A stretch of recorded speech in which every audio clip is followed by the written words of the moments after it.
Welcome to Kentucky Tonight. Good evening, I'm Bill Goodman. Tonight we'll focus on Kentucky's U.S. Senate race. Our guests are Jack Conway of the Democratic Party and Rand Paul of the Republican Party. Gentlemen, thank you for joining us on Kentucky Tonight. My pleasure, Bill. This race and many across the nation has painted this election as one of the most expensive, nasty, and weird campaign seasons in recent history. A campaign of witches and grizzlies, and in your race, more charges and countercharges than you could shake a stick at.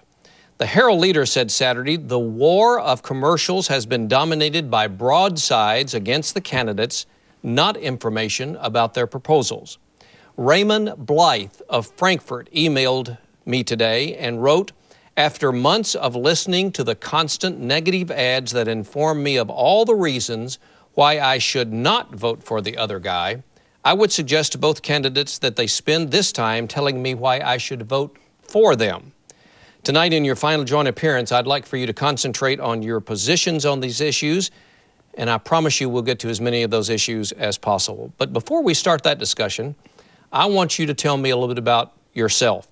The very nature of a campaign sometimes paints a portrait of you that your opponent wants the public to see, not who you really are. And after all, not everyone reads every newspaper article or reads every magazine piece. So, whether you live in a city or a farm or a small town in Kentucky, we're a state that is characterized by the importance of family and neighbor. So to begin with tonight, I want you to describe your community that surrounded you as a child and how your personal biography might shape the hopes and aspirations for all of Kentucky's children. And we'll begin alphabetically. Mr. Conway. Well, Bill, thank you very much. It's a pleasure to be with you again on KET, and I appreciate that insightful question. My background and my parents shape everything about me. My dad grew up on a family farm in Union County, Kentucky, our largest corn county in all of the Commonwealth. My great uncle ran the family seed business down there, Young and Conway Seeds. My father eventually, after serving in the Army, and made his way to Jefferson County, and on the GI Bill, after serving in the Army, put himself through law school at night. Along the way, he met my mother, who's the daughter of a union blacksmith. My grandfather worked 47 years at the L&N Railroad in Louisville. On my mom's side of the family, I'm the first to go to college. I'm the oldest of 4 children. They instilled in me an ethic of hard work. When you're knocked down, to pick yourself up and dust yourself off, to study hard, to work hard, to appreciate the Commonwealth of Kentucky. I know a lot of people look at me and say, hey, he lives in Louisville, but they don't realize that maybe I took a dozen trips a year down Union County, and every weekend we went down to Nolan Lake and skied and fished and did what families do in a little cabin down on Nolan Lake. My father, as I mentioned, he put himself through law school at night on the GI Bill. He also taught at Fairdale High School during the day. Very much a self-made family. I love them very much. And my wife and I want to raise our daughter to have the Kentucky that I knew and to have our best days still ahead of her. Dr. Paul? Well, I'm a physician. I've been married to 20 years to my wife, Kelly. In fact, we had our anniversary this last Wednesday, celebrated on the campaign trail. I have 3 teenage boys, William, Duncan, and Robert. They're 17, 14, and 11. I grew up in a small town and always wanted to live in a small town. I could have gone anywhere, to any city or any part of the country, but I chose to come here. My wife grew up in Russellville. Her dad was from Lewisburg, and they are actually related to Stephen and Robert Ashby, who came here as the original surveyors, had a land grant from George Washington. I think it's about where Keeneland is. We'd like to get the land back if we can figure out how to get that land back. But they've been in Kentucky a long time, and I chose to come here because I liked living in a small town as a kid. I grew up where I could ride my bike everywhere. I rode my bike to school for 8 years. I rode it to baseball practice, football practice, everything. You could ride your bike everywhere in my town. And I think it's been great for my kids to live in a small town. I coach Little League, I coach soccer, I coach basketball, but the one thing I won't reveal is my win-loss record. But I've enjoyed it, and I like being part of a small town and a community. Bowling Green is a thriving community with a university that gives it that energy and vibrancy that it is to have a university town. Well, you both know that education is so important, and we know that teachers are such a key determinant about the the quality of education that we all have received or will receive. I want you to now tell me about your favorite teacher and why that person has proven in your life to be important to your life and your success, Dr. Paul. Well, my first grade teacher was Mrs. Dusick, and she lived down the road from us. Everybody lived close together. And first grade, I think, is a fascinating time for kids, and I think we sometimes don't really appreciate it as much as we should, the learning to read aspect and the ability to learn at age 5 and 6 and maybe earlier, that it was just an explosion of learning how to read and just books after books after books, and having a teacher who recognized that you liked that and promoted that for you, I think was something I won't forget. Attorney General Conway. I think, Bill, if we all look back into our past, we all have a teacher that brought us to where we are. We all stand on the shoulders of others, whether it's our parents or a teacher or someone that helped us out or a mentor that helped us out along the way. Two people really leap to mind. One, in terms of a teacher, when I went to high school, I thought I was going to be an orthopedic surgeon or an architect. And I had a teacher at St. X High School. I had him for 3 or 4 years, a guy named John Price, who taught me about geography, taught me about civics, taught me about history, taught me about how history can inform the decisions that we make in the present day. And he was more than an instructor, he was more than a teacher, he was just someone who helped you fulfill your potential.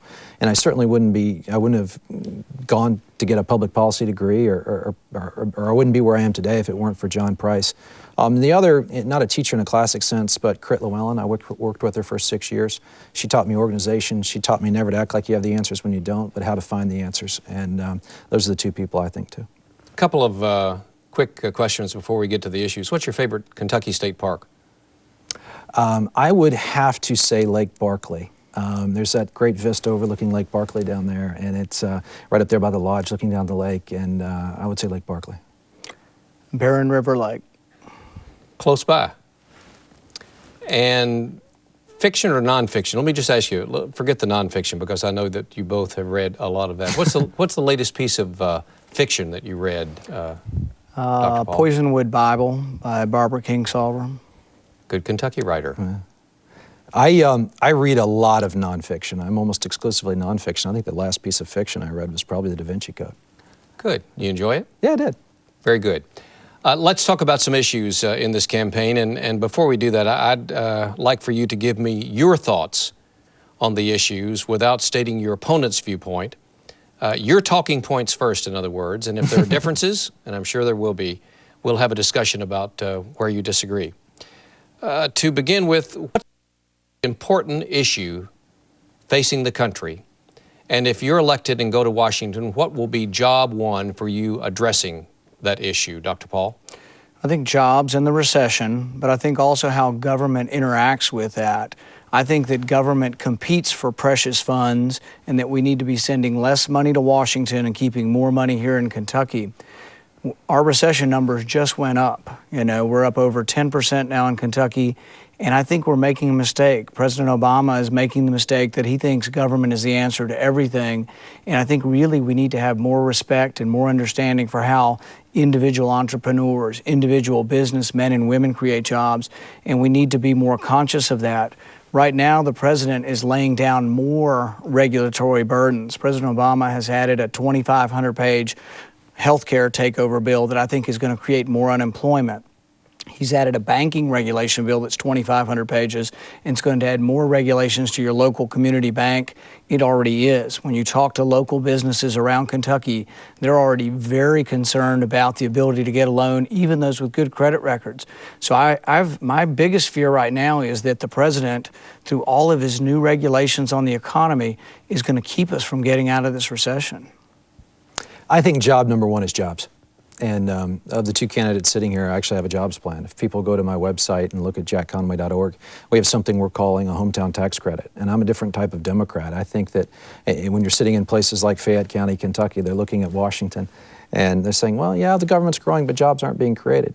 I think we need to provide incentives to the private sector to create the jobs of the future. In this plan, what we would do We would cap it at about $30 billion. We'd pay for it by shutting down offshore tax loopholes. And we'd say to small and medium-sized businesses, if you want to create a new job, you can take 20% of the cost of the new job as a tax credit. Estimates are, according to Moody's, it would create about 750,000 jobs nationwide. I also think that we have to get the small and community banks lending once again, because George W. Bush in late 2008 bailed out a bunch of big banks on Wall Street. But the regulators have come down really hard, Bill, really hard on our small and community banks. I can't tell you how many small and community bankers have looked at me and said, listen, capital's dried up. We're not certain what the rules are. We've got to get some regulatory clarity there. And we got to get capital flowing again, because that $200,000 or $300,000 loan to a small business in small towns across Kentucky oftentimes can mean expansion, job creation, or even a lifeline. But the question really is, do you believe in more regulations or less regulations? Obamacare adds thousands of pages of new regulations. President Obama's for that, so's my opponent. The banking regulation bill, President Obama's for it, so's my opponent. These regulations are making it harder for local banks. See, no banks in Kentucky failed, and yet all of these new regulations are heaped on our community banks. I haven't met a banker in Kentucky who's in favor of President Obama's regulatory plan. It's going to stifle jobs, and these are real issues, real bills, and we have starkly different positions. I think the president's takeover of health care was wrong, will lead to more unemployment and higher premiums. And I think the president's regulatory bill, which adds thousands of pages of new regulations to our local banks, is exactly wrong, and I think very dangerous for our economy. Well, actually, Rand's wrong on that. One Kentucky bank did fail, and a number of them got TARP bailout funds. But I'm concerned that we learn our lessons after the meltdown of 2008. I mean, I think we needed prudent financial regulatory reform, because, the banks that were too big to fail, they got a bunch of bailout money, and then they acquired smaller firms, and then the banks that are too big to fail are now even bigger. And I'm worried that we haven't learned the moral hazard. So we need prudent regulations in place to make certain that Wall Street isn't gambling with our money. And what they did, Bill, was these Wall Street banks, they were looking now for commercial banks to take over because they wanted the deposits to show up their balance sheet. So we need to make certain that we learn our lessons and that Wall Street's not gambling with deposits from places like Kentucky. So I think it's very, very important, very, very important that after the meltdown of 2008, that you just don't sit back and say, oh, no regulation, leave everything alone. Leaving them alone in the first place got us into this mess. This is about prudent regulation and about prudent oversight of Wall Street and the financial markets. But Bill, it's also about who do you believe in? Do you believe the government's the answer or individual entrepreneurs? The stimulus package that President Obama borrowed $1 trillion to pay for and that Jack supported, this stimulus package is basically money borrowed from China to try to promote job stimulation coming from the government down. I think that job creation comes from the businessman and woman in Kentucky and works its way up, and we need to send less money there. And it's a real clear distinction. I mean, this election is about which agenda do you want? Do you want President Obama's agenda that believes in the government as this mode of stimulus? And then you have to ask the question, is it a good idea for a country to run a $2 trillion deficit annually? The interest payments are in the hundreds of billions of dollars. If interest rates rise again, just to the 4 to 6% level, interest alone will consume 25% of the budget. Dr. Paul, some think the stimulus was not large enough, that it needed to be larger in order to create the kind of jobs that this one has created some jobs. I mean, you can see that as witnessed in Lexington with the road work that was done and the streetscapes downtown. If you divide the $1 trillion out by jobs created, leave off the fiction of jobs saved, but you talk about jobs created, it's $400,000 per job. You don't think the recession would be worse if we had not had at least $700 billion? The people who are saying that, Krugman and others, were wrong about this, didn't predict it coming.